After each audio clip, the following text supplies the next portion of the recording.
Good morning, ladies and gentlemen. Thank you for standing by. Welcome to VolitionRx Limited's first quarter 2025 earnings conference call. During today's presentation, all parties will be in a listen-only mode. Following the presentation, there will be a question and answer session. If you have questions, please press the star key followed by the number 1 on your touch-tone phone. If you'd like to withdraw your question, please press the star key followed by the number 2. If you're using speaker equipment, please lift the handset before making your selections. This conference is being recorded today, May 16, 2025. I'd now like to turn the conference over to Louise Batchelor, Group Chief Marketing and Communications Officer. Please go ahead. Thank you, and welcome everyone to today's earnings conference call for VolitionRx Limited. Before we begin, I'd like to remind everyone that some of the information discussed on this conference call will include forward-looking statements covered under the Safe Harbor provisions of the Private Securities Litigation Reform Act of 1995. These statements are based on our beliefs, as well as assumptions we have used based upon information currently available to us. Because these statements reflect our current views concerning future events, these statements involve risks, uncertainties, and assumptions. Actual future results may vary significantly based on a number of factors that may cause the actual results or events to be materially different from future results, performance, or achievements expressed or implied by these statements. We have identified various risk factors associated with our operations in our most recent annual report on Form 10-K, quarterly reports on Form 10-Q, and other filings with the Securities and Exchange Commission. We do not undertake an obligation to update any forward-looking statements made during the course of this call. Terry Hughes, Chief Financial Officer, will open the call with a full financial report before handing over to Cameron Reynolds, Group Chief Executive Officer, for a business update and discussion of upcoming milestones. We will then open the conference call to a question and answer session. And with that, I'll turn the call over to Terry. Thanks, Lou, and thank you everyone for joining Volition's first quarter 2025 earnings call today. We appreciate your time given the busy earnings season. As stated on our last call, one of our key financial goals for 2025 is to be cash neutral on a full year basis, meaning income, including licensing receipts, matches expenditure on a cash basis. And I'm delighted to report that across a range of financial indicators, we made significant progress towards this target during this quarter. Total operating expenses for the quarter declined 35% compared to the first quarter of 2024. This reflected cost reductions across all spending categories. As a result of the strong cost management, net cash used in operating activities was $4.3 million for the first quarter, compared to $8.3 million in quarter 1 of 2024. Revenue-wise, we recorded almost $250,000 of revenue in the quarter, a growth of 44% over the first quarter of 2024, including the first revenue recorded for sales of human product, a great milestone. It is worth noting, as we have stated previously, that at this early stage of commercialization, revenues remain fairly lumpy and difficult to predict from one quarter to the next. So while we remain confident of seeing solid growth on a full year basis, we will not be providing revenue guidance for 2025 at this point in time. Cash and cash equivalents at the end of the quarter totaled approximately $2.6 million, compared to $3.3 million at the end of 2024. Receipts during the first quarter included $2.3 million from a registered direct offering, $1.6 million in non-dilutive loan financing, and $0.2 million in grant receipts. Subsequent to quarter end, we finalized a convertible loan note to provide $6.25 million in gross proceeds, repayable in cash or shares over 24 months, with an initial 6-month repayment holiday. So, to summarize the finance report, key indicators are trending positively. Revenue was up 44% year on year, including our first ever revenue for use of our Nu.Q technology in humans. Total operating expenses were down 35% year on year. Cash used in operating activities was down 48% compared to Q1 2024. We continue to receive non-dilutive funding support in the form of grants and loans from Belgian institutions. And last but not least, licensing discussions are progressing well. These items combined support our goal to be cash flow neutral for full year 2025. And with that, I will pass over to Cameron for a business update. Cameron? Thank you, Terry, and good morning, everyone. 2025 is a pivotal year for Volition as we focus on commercializing our groundbreaking Nu.Q platform in the human diagnostic market.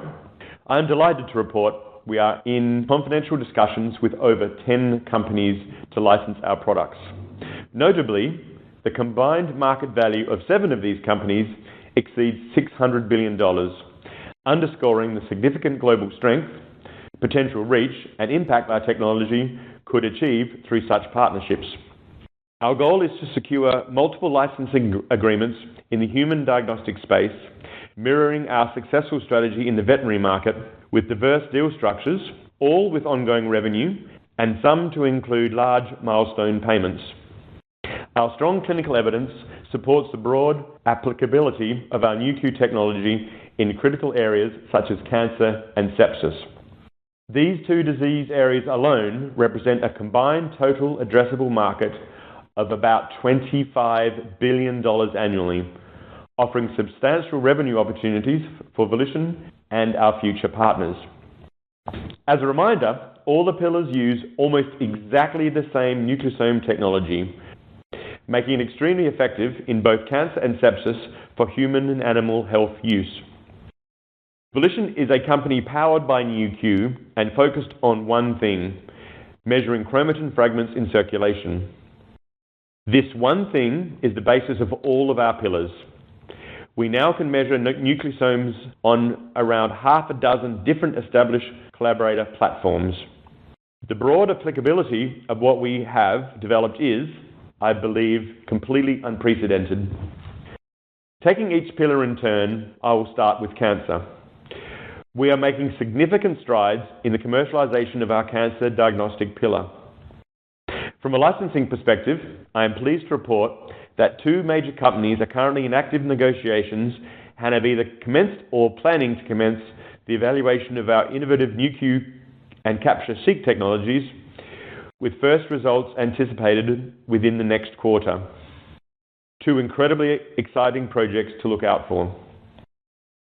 Furthermore, our pivotal final lung cancer screening study in Taiwan is progressing very rapidly, with more than 100 patients already enrolled. The National Taiwan University Hospital, NTU, team is making great progress and aims to present interim analysis at the European Society of Medical Oncology Congress in October. Positive findings could position our Nu.Q test for inclusion in national lung cancer screening programs, representing a potential market exceeding $1 billion across Taiwan, the US, UK, and France alone. And this could be implemented relatively quickly in several countries, assuming Nu.Q Cancer is made available as a lab-developed test with no further need for regulatory studies. We are making significant headway in the commercialization of Nu.Q Nets as well. We have a 2-pronged strategy. The first prong of our strategy is licensing to large international players. Licensing discussions are progressing well, with several potential licensing companies having already successfully completed the tech transfer of our assay onto their platforms. Our extensive clinical evidence supports the use of our Nu.Q Nets technology in a critical area, sepsis. The total addressable market for the testing and monitoring of intensive care patients alone represents a $1 billion opportunity annually, offering substantial revenue opportunities for Volition and our future partners. We believe that the total addressable market of our Nu.Q Nets assay could be in excess of $10 billion annually as the use cases expand far, far beyond sepsis.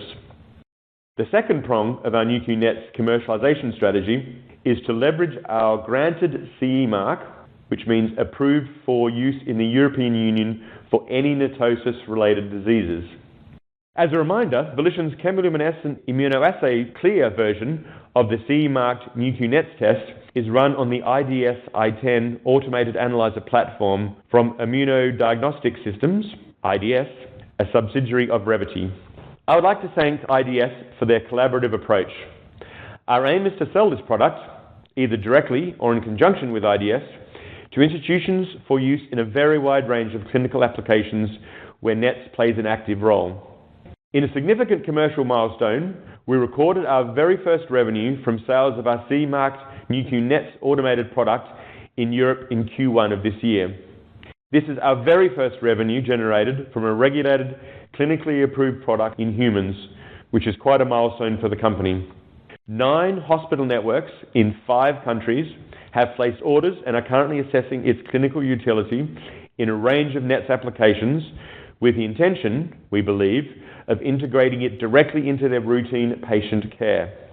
In addition, we are in discussion with a further 12 hospital networks with at least 9 evaluations anticipated to start in the second half of this year. In short, a number of hospital groups are buying our CE-marked regulatory products with the view to using it clinically in a diverse range of NETs-related uses. We're absolutely delighted with the level and breadth of interest that we have seen in the past 6 months, and we continue to receive more inbound inquiries. The range of potential clinical use cases where NETosis plays a role is extremely broad, equating to a mix of potential market sizes from small to very large. There is clearly wide unmet clinical needs driving these evaluations. NETs are a key part of a very broad range of clinical conditions, and our aim is to become the NETs company worldwide by partnering with the very best companies, hospital networks, and governments. The level of interest in using our Nu.Q Nets test is notable. Clinical use cases include coagulation, cardiac issues, renal disease, trauma, burns, autoimmune diseases, organ transplants, pregnancy management, and of course, the biggest of them all being sepsis. This is an amazing outcome for Volition. Customers buy our kits, generating not only revenue, but also clinical data for a wide range of broad clinical use cases. We expect, through this second CE-mark sales prong, that our Nu.Q Nets test will start to be used in routine clinical practice with patients next year in the EU, and then expand to use worldwide through the expected global licensing agreements of the first prong of our strategy. Next up, Nu.Q Vet. Expanding the global reach of our Nu.Q Vet cancer test remains a key priority, enabling vets worldwide to improve canine cancer screening and outcomes. Our supply agreements with leading industry players, including Antech, which is part of the Mars Science and Diagnostics Group, Fujifilm Vet Systems, and IDEX, are instrumental in achieving this. To further accelerate revenue growth and ensure consistent delivery, we are focused on central lab automation. In March, Fujifilm Vet Systems extended their contract with us to validate and then implement a centralized automated platform for the Nu.Q Vet cancer test using IDS's i10. This is a world first for us, and we believe that it will significantly enhance turnaround times and throughput to meet increasing demand. We believe the automation of central labs is crucial to accelerating our growth rate, and this has become a particular area of focus for us. We aim to get our large customers automated so that they can easily and effectively handle the much larger number of tests that would result from having our tests in annual pet wellness panels. Importantly, this automated platform is the same technology utilized for our human diagnostic products such as Nu.Q Cancer, Nu.Q Nets, and Nu.Q Discover, highlighting the inherent synergy and efficiency of our core Nu.Q technology. Next, our fourth and final pillar, Nu.Q Discover. Our Nu.Q Discover tools provide drug developers and scientists with a range of rapid epigenetic profiling assays across preclinical and clinical development pathways from discovery to market ready. Nu.Q Discover is built on proprietary nucleosome quantification technology. It is a valuable research tool for R&D professionals working within the field of pharmacoepigenetics, studying the epigenetic basis for variation in response to drugs. The Nu.Q Discover pillar spans activities as diverse as supplying research use only kits either directly or via our US distributor, Diapharma, to providing services such as sample processing on-site in Belgium and California, either with assays or our recently announced high-throughput screening method. It also spans collaborations with drug developers utilizing our assays as a surrogate endpoint or pharmacodynamic marker with a specific drug in development. Following a successful pilot study, we announced this quarter that our Nu.Q Discover biomarkers are to be utilized in a human clinical study sponsored by a leading pharmaceutical company for the very first time. This was yet another significant milestone for our Nu.Q Discover program, the first human study with a pharmaceutical company sponsor utilizing Volition's biomarkers to measure disease progression and response to treatment in a longitudinal phase 1/2b trial of an experimental drug. We are delighted to support the pharmaceutical company's clinical efforts in developing new drugs for treatment of a large unmet clinical need. The inclusion of our nucleosome-based biomarkers in this clinical trial demonstrates the growing recognition of their value in clinical development. This first study is expected to generate significant revenue for Volition. We are in further discussions with this and other companies and anticipate additional clinical studies which we believe will not only further validate the capabilities of our technology and strengthen our position in the pharmaco-epigenetics market, but also generate future revenue. This approach represents a significant step forward towards Volition's long-term goal of enabling precision therapy for patients. By identifying specific epigenetic signatures associated with disease states and treatment responses, Volition aims to help clinicians match patients with the therapies most likely to benefit them while sparing them from treatments unlikely to be effective. This application of Nu.Q Discover in the phase 1/2b trial demonstrates how Volition's nucleosome expertise is transitioning from research to clinical applications, creating value for pharmaceutical partners while advancing the field of personalized medicine. As this and future studies generate additional data about nucleosome-based biomarkers' predictive and prognostic capabilities, Volition is well positioned to expand its role in precision medicine and targeted therapeutic approaches. Another first this quarter was our first commercial sale of our innovative high-throughput synthetic sepsis model. This unique tool enables precise, real-time measurement of neutrophil extracellular traps, nets, activation and inhibition in whole blood, supporting the development of new sepsis and other nets-related disease therapies.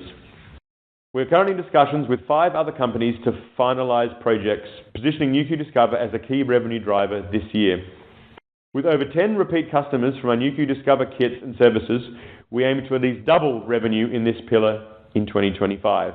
In drawing this call to a close, I would just like to add that throughout this first quarter and indeed subsequent to quarter end, we will continue to strengthen our clinical evidence supporting our pillars with presentations at several clinical and scientific conferences and the publication of several important manuscripts.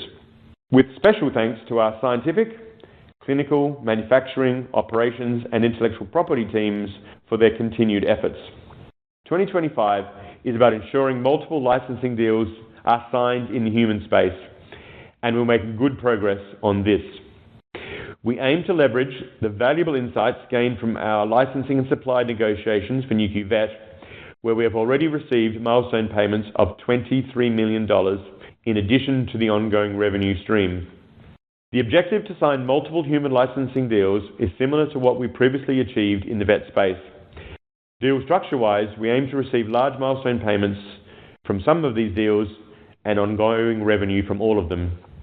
There is a strong and broad interest in potential out-licensing and or supply agreements for both Nu.Q Nets and our oncology portfolio, with a range of commercial discussions progressing well with large companies. Discussions are also progressing well with several national lung screening programs. These next few quarters are hugely exciting for our company. I think it's very fair to say that we have now developed a technology platform that has already been a breakthrough in veterinary oncology, and we are demonstrating how we will also make a significant contribution to both human oncology and sepsis diagnosis and treatment. We now have evidence to support the use of our platforms across a range of clinical applications with very high unmet needs. It is a low-cost, robust, and reproducible platform. Now we need to commercialize our technology as quickly and as well as possible to make our technology accessible worldwide. When successful, this will clearly support our mission of saving lives and improving outcomes for millions of people and animals worldwide. Our strategy to achieve this has been to raise as much non-dilutive funding as possible, ramp revenue, reduce expenses, and sign commercial deals with large industry players. Completing commercial deals for human indications are the final part of this long journey to complete our mission, and we remain focused on achieving that objective. Thank you for joining the call today. We very much appreciate it. We'll now take your questions. Operator? Thank you. As a reminder, if you'd like to ask a question, please press star 1 on your telephone keypad. A confirmation tone will indicate your line is in the question queue. You may press star 2 if you'd like to remove your question from the queue.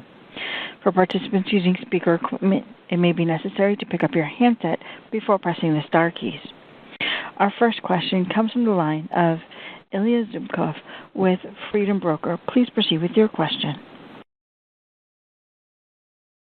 Good morning. Thank you for taking my question. Good morning. So I want to start from the operating expenses that remain low this quarter. I'm just curious, is this a comfortable level for Volition to maintain through the rest of the 2025? I'll just have a quick answer to that, then Derek can give you the details. I think it's very important for us to manage costs. We're obviously in a very important phase, and the commercialization is where we're focused. So we need to make sure that we're as lean and putting the money to where it has to go in commercialization and products as possible. But Terry, how sustainable is this, and do you think where we're going? Yeah, so this is a continued effort to keep a tight control over costs, and we've looked across all cost categories and all spending types, and we've made very good progress across the board. And this is a focus for the rest of the year. So we'll be looking to keep costs certainly lower than the prior year comparative. This is sustainable. And it's something we take very seriously. There's been a lot of feedback from shareholders. For a company doing what we do, there are other companies in our space that burn through hundreds of millions of dollars a year. That's obviously not what we want to do, and we can keep a very low-cost model because we're licensing to big players. They do the lab work. They have their own machines, and we're looking to get them through the regulatory studies on their machines. So certainly our aim is to keep it low, and we're not really looking at adding any big things on because we really understand where the market is at the moment and what we need to do to make sure we keep control of costs. And that's something that Tarek's done a very good job of, and I take very seriously. So we expect to keep it low. Thank you. And one more question, if I may. Could you provide an update on the progress of the feline cancer test that is expected to generate a milestone payment? Yeah, absolutely. Actually, that's an interesting one. So we've done a lot of work on that, and obviously this would be our third species, so it's a big milestone for us, apart from the product and the money. I'm very happy to be able to say we've actually, the next step was getting pre-analytics in cats working. Now that paper has been published, I believe. It's been accepted. Oh, it's been accepted, so it'll be published soon. That's the next step, and now we're moving on to the clinical data. So it's been a steady process. We had to show cats have quite a different blood and less of it, obviously, than a human or a dog. So we had to get the limit of quantification down and the pre-analytics, which doesn't sound very important, but anyone who works in the lab knows it's absolutely critical to actually doing a proper clinical study with valid results. So that's all been done now, and that'll be published soon. So yes, we're making good progress. That's great. Thank you very much. Hope I have the line. Have a great day. Thank you. Thank you. As a reminder, it is star 1 to join the question queue. Our next question comes from the line of Stephen Ralston with Zacks. Please proceed with your question. Good morning. Good morning, Stephen. Morning. First on Nu.Q Vet. What's your operational engagement with your partners like Texas A&M, IDEX, Hesketh, Antec? In other words, do you receive any inputs about the potential sales flow? Actually, we have, like, I guess, is it 9 or 10 different partners now, so everyone's a little different. The bigger ones tend to be not really providing information. It's commercially sensitive for them. We obviously know how many they buy. We obviously know how many they reorder, but they typically quite reticent about giving the very details. I guess it's commercially sensitive to them. I'd very much like some of it, and so would our team, so we can do a deeper dive on analytics. But as a general rule, the answer is they do not. And that's not a thing for us. It's a thing for anyone. That's just their policies. And as you probably know, Stephen, these big companies have quite strict policies for everything. But the short answer is no. No, thank you. Just to follow on to the previous question about the sustainability of the cost drop, those two lines, research and development and sales and marketing, they're down 45%. First of all, congratulations on that. But just digging into the weeds at the marketing expenses, you are going to, or your partners are going to be attending conferences, that sort of thing, and I assume that's under the marketing budget. Is that going to be a little bit more difficult to remain flattish for the rest of the year? I do believe that's in the budget, Terry.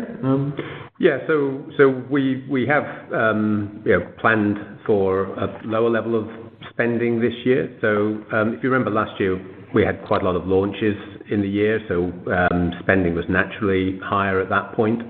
And now it's, to a certain extent, it's sort of baked into business as usual. So yes, we will continue to attend conferences, particularly those where our partners are present. And if we need to, we will spend money. So it may well be lumpy from one quarter to the next.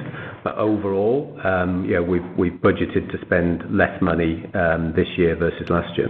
Yeah, and one thing I would add as well, Stephen, in terms of what we're doing to try and save money, is we're attending the conferences to do the networking and meet with the KOL, but we're not necessarily hiring a booth, because that's often what is the costly item at a conference, and so that definitely helps us manage costs, but we are still active. So, for example, Dr. Vetter and Dr. Terry Kelly are attending ATS this weekend, the American Thoracic Society, but we don't have a booth at that, so then the costs are limited to just registration and then kind of some of the networking costs. So that's a way that we've kind of clawed back. Yeah, and we still do. Actually, our Chief Commercialization Officer and collaborators also at the MedLab conference in Brussels in the next couple of days, but we just do it as cheaply as we can, but effectively, as you can tell by the relationships. But I do think it's very important for a company in this environment. We really get it. It's money and financing is a premium.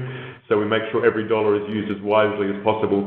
But having said that, we still need to spend money, obviously, to get the product out there, to get the negotiations. We're in front of the biggest companies in the world, so we've got to keep in front of them. But we're very mindful of that. So I believe all the costs we have, and we're actually not sitting on our hands. We are actually continuing to try to cut costs in every way we can while continuing to deliver licensing deals. Thank you. And last question, thank you for the update on the feline side. Could you do something similar to the progress of that human study contract that you entered into in Nu.Q Discover? A couple of months, I know it's not much time, but when would we see some revenues, or when would you anticipate some revenues from that hitting the income statement? Yeah. Sure. So I'll take that one, Stephen. So that clinical study will run over up to 2 years. So it'll be this year and into next year.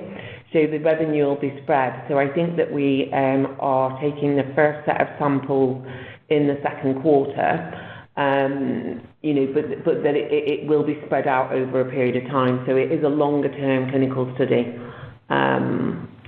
And just to answer, I've actually had a few questions about that. Obviously, in the press release, we did not mention the name of the company nor the size.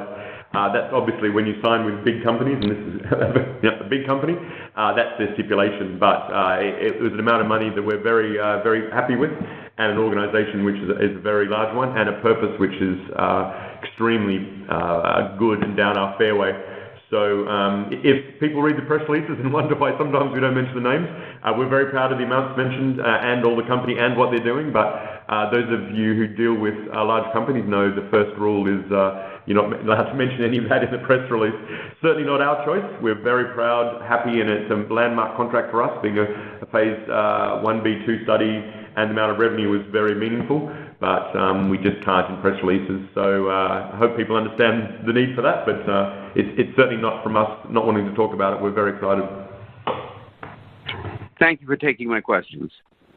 Thank you, Stephen. Have a great day and a good weekend. Thank you. Ladies and gentlemen, that concludes our time allowed for questions. I'll turn the floor back to Mr. Reynolds for final comments. Thank you, everyone, and thank you for joining the call today. It's obviously a very important time for us. We're now in the commercialization of all the different things we do. We've obviously just recently strengthened our balance sheet to give ourselves the runway to make sure that we can really deliver on the milestones that we're working on now. It's incredibly exciting this quarter that we had our first revenue from our first licensed our first regulated human product in the European Union. A very wide range of hospitals now looking at a very wide range of uses, and also all the commercial discussions going on with the large companies on their platforms. So we're progressing very, very well, and the team is really working hard. It's a difficult environment at the moment, obviously in the macro level, but I think we've done a very good job at staying focused, cutting costs, and really getting the job done. So it should be a very exciting year. And I thank you all for your interest in the company. We really do appreciate it. And I'm looking forward to updating you on the next call, and we should have made very good progress by then as well. So thank you again for your time. Thank you. This concludes today's conference call. You may disconnect your lines at this time. Thank you for your participation.